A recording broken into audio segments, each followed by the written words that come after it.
Well, good afternoon. Good afternoon. This is Charles Coachman, and this is Bay Area Let's Talk.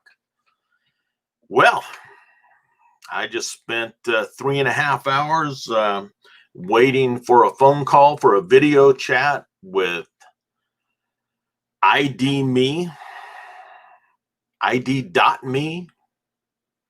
and phone call took less than 5 minutes. But you had to wait for for me, it was 3.5 hours. The appointment was supposed to be in 2 hours and 45 minutes. So I was able to do a lot of stuff in the meantime. But as it got closer, I was watching my clock on my desk move along and then watching the minutes stand still. So I needed to change this out. I hope everyone is having a great day. Bay Area, we got a little bit of rain today. Looks like we're clear skies right now, though, as I look out my blue curtains. So everything's blue there. Let's get this started by checking this out. I like to start each day by giving shout outs. And that's for happy birthdays. Elizabeth Castillo, happy birthday to you. Elizabeth works here in the South Bay, working for a title company, and is just one of the nicest people that you could ever want to meet. Stephen Johns, person that I met through a group that I was a part of.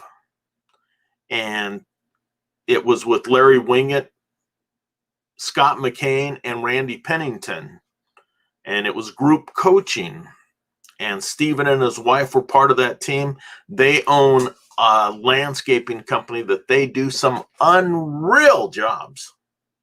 Just do wonderful work. And that's back in Missouri. I think they're up near Illinois. And then Susan Silver, who is a realtor here in the South Bay. Susan, happy birthday to you. And then Dustin Sweeter, who is a realtor down in Southern California, I believe in the Buena Park area. He is an awesome guy. So happy birthday to all you. And if it's your birthday out there and we're not friends on Facebook, happy birthday to you. Have an awesome day. It is your day. Enjoy it. So this has been a little bit of a strange day for me. Just trying to get through all these different things, and I enjoyed it. I enjoyed sitting there waiting for 3 hours, and I said, this call is going to take 1 minute. 1 minute, I know it. And it took 5, so pretty doggone close. So let's see, this is Bay Area Let's Talk. This is something that while I have been kind of sidelined for most of the year, not being able to go out and talk with people, just like most everyone else in California, except for those businesses that are allowing folks to come into their office. We, at my office, Keller Williams in Campbell, we have not went into the office except when we have to do something at the office. So I'm basically staying away from there. Nothing that I have to do. The platform that I am using is StreamYard, StreamYard.com. And so that's one of the things that I have been doing over this last 9 months, going on 10 months.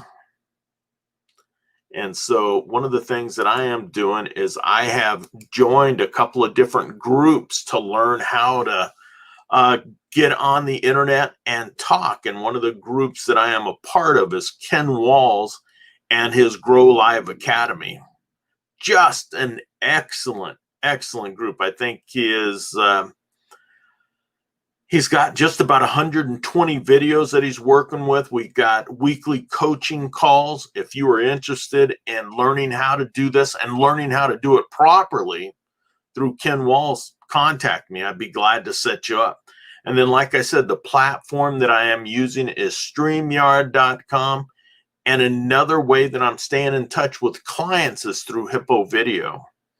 And if you'd like more information on that, just contact me and I would be glad to touch base with you. You can text me at 408-439-0766 or email me. Email me at bayarealetstalk@gmail.com. And I'd be glad to get you the information. We are doing a lot of different things. And this is one of 3 shows that I'm doing. I do one early in the morning, which is based on the Bible. We talk about what's happening and what we're going through. But we are going back and reading Proverbs. And then right now we're going through the New Testament, reading through the book of Luke. And then I've got my real estate program that I am doing at 9 a.m. in the mornings. Bible, we're doing at 6 a.m. So we get an early start, but 9 a.m. for our real estate show. And then I am working to come on here at 3 o'clock so that we can touch base with everyone in the afternoon. So today I was reading and I've been going through a bunch of news articles. And today happens to be 88 years ago today, January 5th, 1933, they began construction began to work on the Golden Gate Bridge. On the Golden Gate Bridge, January 5th, 1933, they started moving dirt so they could set the foundations. That idea had come back from as far back as 1869 when they decided that, you know what, the land on the north side of the bay is going to be valuable too. So we've got to connect that to San Francisco. The first time they thought about it, they thought it was going to cost around $100 million. In 1929, they finally put it together and they thought, you know what, we can do it for somewhere between $25 to $30 million. And in 1932, they were able to get bonds for up to the $30 million. And then on May 27th in 1937, the Golden Gate Bridge was completed. So think about that.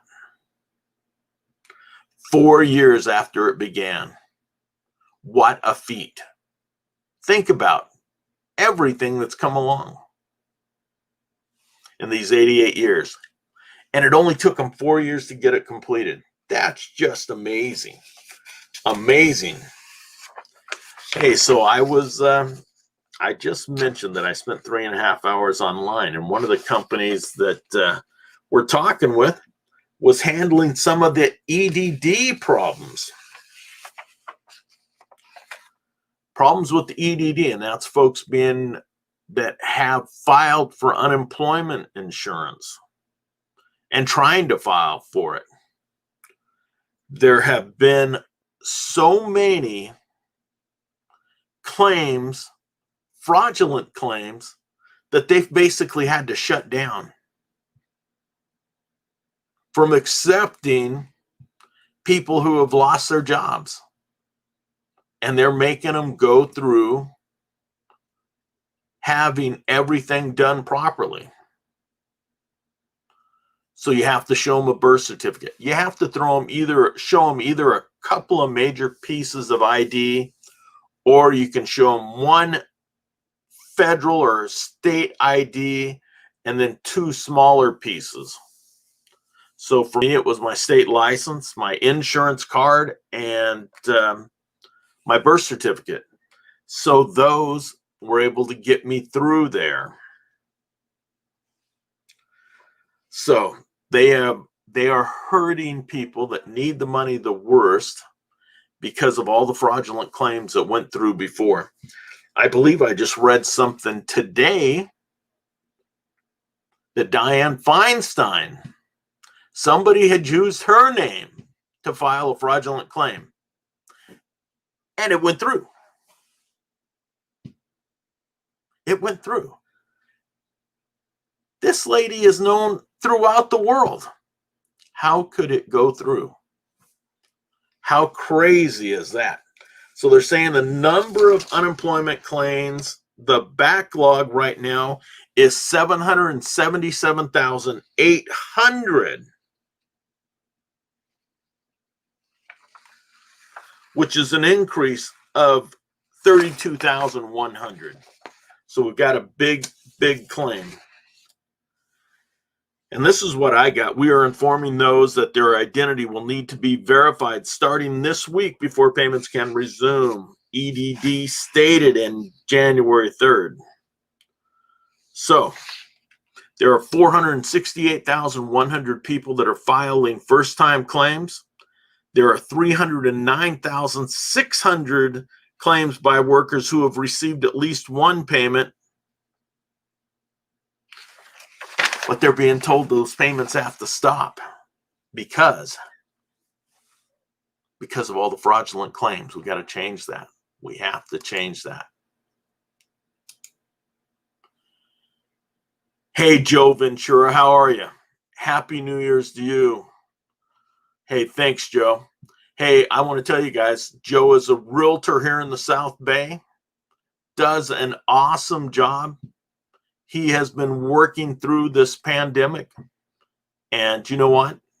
I got to recommend him. And I think I saw that Joe had a place out here in the Villages coming up for sale. So, Joe, go out and do it. Happy New Year and glad to see you out there. And thanks for stopping by. I appreciate it, man. So, one of the things that we're looking at today through the U.S., all eyes are on Georgia. All eyes are on Georgia. So what are we doing there? How is that going to affect California? Well, there's a lot of things that California would like to do when they've got the federal government that they're going to need help from. And a lot of people throughout the U.S. do not want to work with California on a lot of things. So if Republicans win the seats, we're going to see a lot of pushback on projects that California wanted to work with. And we want to stop it. There's also Javier Becerra's confirmation.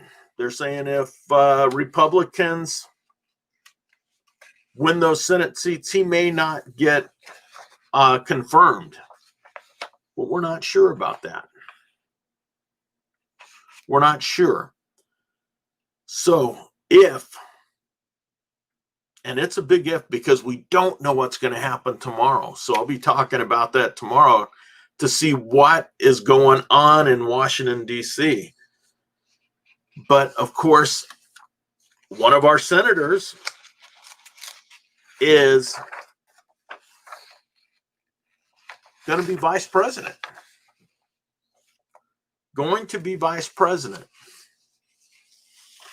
And if the two senators from Georgia are elected that are Democrat, our vice president will then be the deciding vote in the Senate because she will be president of the Senate. How will that change things?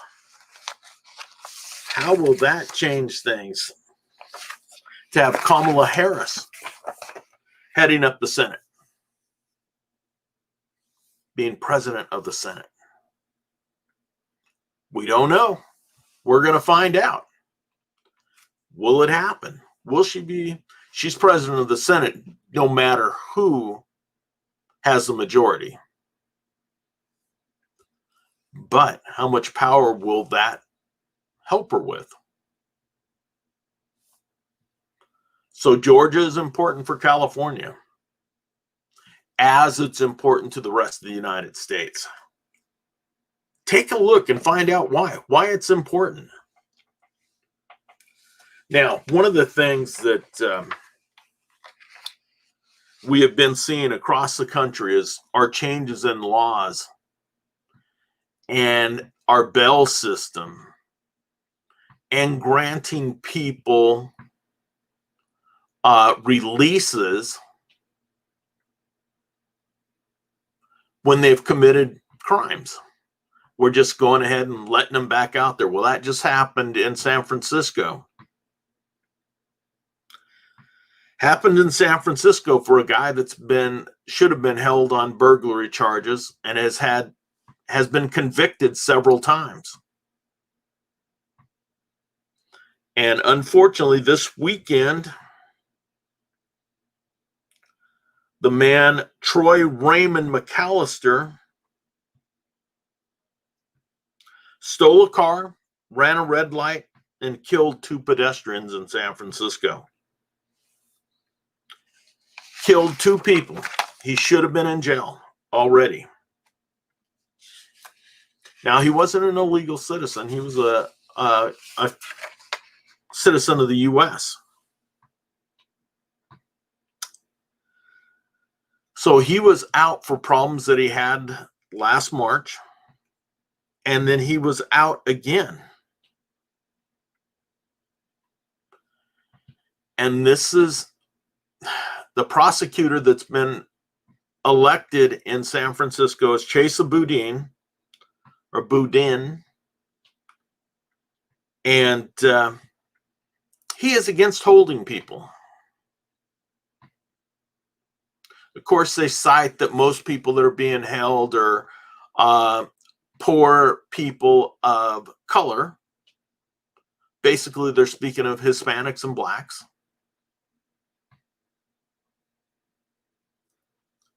And they shouldn't be held because the bail system is not fair. So I'm going to ask, is it fair that 2 people just lost their lives because a district attorney has made an arbitrary decision to let people go? People that have committed crime after crime after crime. The fellow stole a car, committed robbery, had a gun with him, was drunk, and hit and ran, killing 2 people. What kind of decisions are we making? What are we doing out there?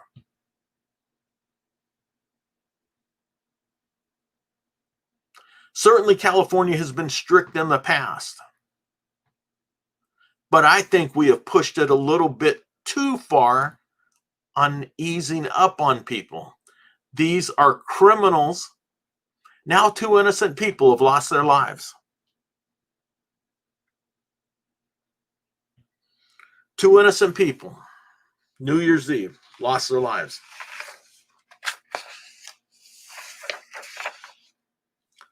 You know, we did, in 1994, for those of us that were around back then, maybe we remember Pauly Class and the 3 strikes. We got district attorneys that were upset.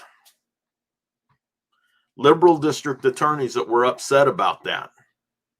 That people were losing their freedom because they had 3 strikes. Well, we needed to adjust those laws. But what do? We wipe them away. We give prosecutors the opportunity to decide on how they're going to operate within their cities, within their jurisdictions.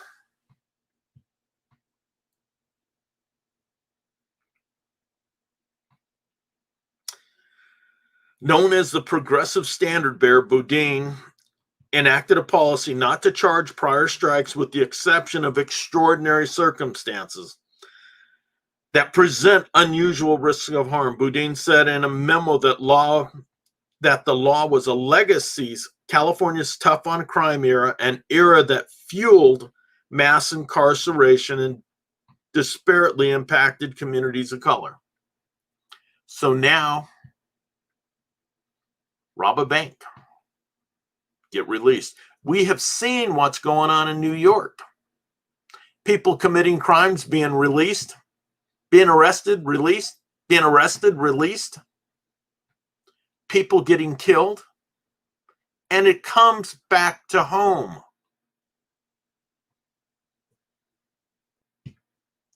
Hey, I don't want to see anybody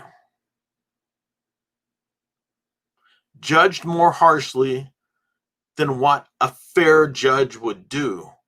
But letting people commit crimes and then not paying a penalty is wrong. You know what one of the results of the 3 strikes law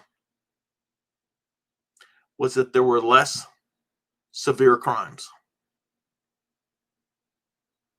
There were less murders in our state. There were less violent crimes. So that said, maybe we need to ease up on that rule. We can't have that. There's too many people going to jail. What do we want to do? What do we want to do? Well, here's what Boudin said. Although, of course, no one predicted this tragedy, it's true that the Daly City Police, the San Francisco Police, parole in my office could have done things differently, which might have avoided this terrible outcome. Who couldn't predict it? Who couldn't predict that putting more criminals out on the street was going to allow this to happen? I'm not the brightest man in the world, but I could have predicted it. We've got to use common sense. In response now, San Francisco police spokesman Matt Dorsey said, "We believe in making improvements where improvements can be made, and we share the district attorney's commitment to work with all of our law enforcement partners."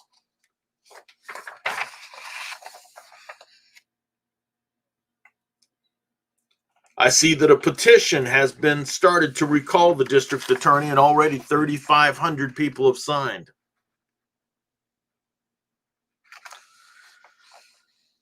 Enacted in 1994, 3 strikes intended to get society's most violent criminals off the streets. Over the years, though, it fell out of favor among many criminal justice leaders and advocates who saw it unfair. Violent crime had also declined throughout the state, may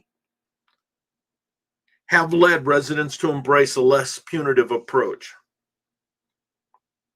That came from a professor at UC Berkeley. Sometimes we just tear ourselves apart. Hey, one of the other things that we're doing in San Francisco, of all places, hey, let's change the name of schools. Let's get rid of Lincoln High School. Why? Because he was a terrible person. Why are we doing that? A lot of people think that Lincoln was a great president. What was he known for? The Emancipation Proclamation? Too many. Abraham Lincoln was one of the greatest presidents, a great emancipator, a beloved historic figure, as well as a political mentor to his successors, including Barack Obama, who used the Lincoln Bible for his inauguration.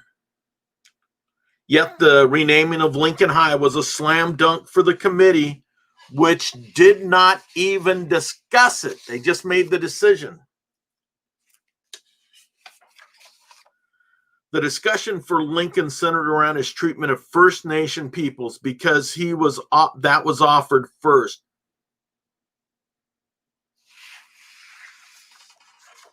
President Lincoln was not good enough. Amongst others that are going to lose their names on schools in San Francisco. Balboa High School, it's going to lose their name. Herbert Hoover Middle School. Presidio, because of its ties to the military. Roosevelt, both FDR and Theodore. Teddy. Paul Revere. Dianne Feinstein. Her name's come up a couple times today. Because she flew a state's flag that had the rebel flag on it. And that was her sin. Francis Scott Key, William McKinley, James Wilson Marshall, James Monroe, John Muir, Jose Ortega, Jose Bernardo Sanchez, Junipero Serra, Robert Louis Stevenson, Daniel Webster, Robert F. Stockton. So we're back to Lincoln again. He saved the country from dividing and ruin, said a Lincoln scholar. He should be honored for it. Not in San Francisco, not in the Bay Area. At the same time, Cesar Chavez did not make the list. Despite his feelings towards undocumented immigrants who he called wetbacks and other derogatory names, he encouraged his supporters to report them to authorities for deportation.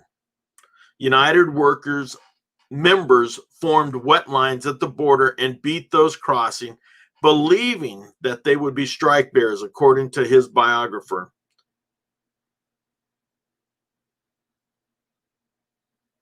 But of course, Chavez could not be on that list. Why? We did not discuss the life of Cesar Chavez, except to say that he did not meet the criteria. Wow! Wow! Wow! Guys, if we're going to do something, go all the way. Because sooner or later it's going to happen. We know it's going to happen. I was driving by Hamilton High today, and I thought the school name will be changed soon. Doug Wing, you are most likely correct. We don't know. We don't know with today's woke society. Doug Wing, thank you for stopping in. We are a woke society, and it's getting better, huh? Hey, you know, yesterday we were talking about changing the subject, going to the Warriors, making a quick transition. Steph Curry. Steph Curry lighting it up again last night. 32 points. I believe it was 32 points. 137-106 over Sacramento. He lights up the basketball world. This is coming from Ann Killian's column in the San Francisco Chronicle. And that light and energy are contagious, naturally regenerating source of power. Curry was out for the horrible 2020 season. I think he got to play 5 games. He broke his hand in a terrible fall. And fans started, and this is going to come directly from Ann Killian, and fans started sobering possibility that Curry, 32, would spend the final years of his athletic prime in a difficult situation. We know Klay Thompson has missed the heights of his talent, but could his backcourt partner also have final years of brilliance squandered? Squandered. Take a look at what's going on. You know, people put down Curry as he has gotten a little bit older. 32 years old. He's an old man. Believe me. 32 years old is not an old man. But in the sports world it is. In the sports world it is. But this man has won two MVPs. He's not a big brute. He's a guy that does it on talent. On talent and hard work. He has had a lot of haters, though. Here's what Steve Kerr had to say about him. Curry is not a physical freak of nature who can overpower opponents. like many of his NBA peers. His dominance is pure skill and somehow deemed not as impressive. Curry has been put down by a lot of people, basketball players and commentators alike. He scored 62 points Sunday night. The guy that wasn't going to make it anymore, who just didn't have it left. And Kerr said, I hope they're saying something good about him now. Hey, it's time to take a look at rock and roll and what's happened in the music industry on January 5th, this day in history. In 1968, Bob Dylan's greatest hits went gold. Went gold, 1968, Bob Dylan. 1980 on this date, Casey and the Sunshine Band, Please Don't Go. It was their fifth and final U.S. chart topper. In 1998, a sad chapter, Sonny Bono was killed in South Lake Tahoe as he skied into a tree. And in 2018 on this date, Nat King Cole, 2018, Nat King Cole had a hit.